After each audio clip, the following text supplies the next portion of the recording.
قربانی، اس کے پیچھے اللہ پاک کی حکمت کیا ہے؟ اگر اس بارے میں بھی کچھ مدنی پھول ہے میرے ساتھ۔ بنیادی طور پہ یہ ہے کہ ہمارے ہاں جو لفظ قربانی ہے وہ عام طور پہ جانور کی قربانی کے حوالے سے معروف ہے، اور اس کے ساتھ اگر ہم زیادہ نسبت کو جوڑتے ہیں تو جو حضرت اسماعیل علیہ الصلوۃ والسلام کی قربانی ہے کہ ایک انسان کی قربانی، تو یہ اس کے ساتھ جوڑ دی جاتی ہے۔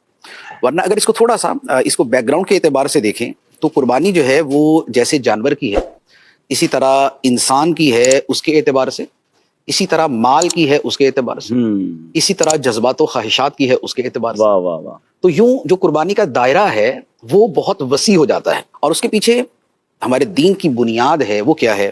ایک تو معروف آیت مبارکہ ہے جو فرمایا قل ان صلاتی و نسکی و محیای و مماتی للہ رب العالمین، واہ واہ واہ۔ کہ اے حبیب تم فرما دو بے شک میری نماز اور میری قربانی اور میرا جینا اور میرا مرنا سب اللہ کے لیے ہے جو سارے جہانوں کا پالنے والا ہے۔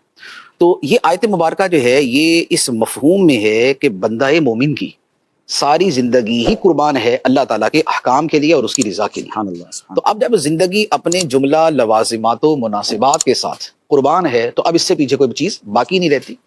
دوسری بات ایک اور آیت مبارکہ ہے اور وہ بڑی خوبصورت ہے، اس میں اسی مفہوم کو کچھ زیادہ واضح کیا گیا ہے، وہ یہ ہے کہ قرآن پاک میں ہے اللہ تعالیٰ ارشاد فرماتا ہے ان اللہ اشتری من المؤمنین انفسهم واموالهم بان لهم الجنہ، واہ۔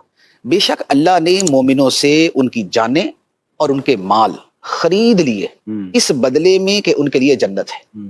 تو جنت صلہ ہے اور بدلہ ہے، اور اس کے لیے قربانی دینی پڑتی ہے جان کی اور مال کی۔ سبحان اللہ۔ تو یہ جان اور مال کی جو قربانی ہے تو یہ بنیادی طور پہ یہ دونوں ہی صورتوں پر مشتمل ہے۔ اچھا، اسی طرح پھر ایک تیسری آیت مبارکہ ہے، اس میں بھی جو جان اللہ تعالیٰ کے لیے پیش کرنا ہے اس کے حوالے سے کلام ہے، فرمایا وَمِنَ النَّاسِ مَن يَشْرِي نَفْسَهُ ابْتِغَاءَ مَرْضَاتِ اللَّهِ، کہ لوگوں میں سے کوئی وہ ہے جو اللہ کی خوشنودی کی طلب میں، اللہ کی خوشنودی کی تلاش میں اپنی جان کو بیچ دیتا ہے۔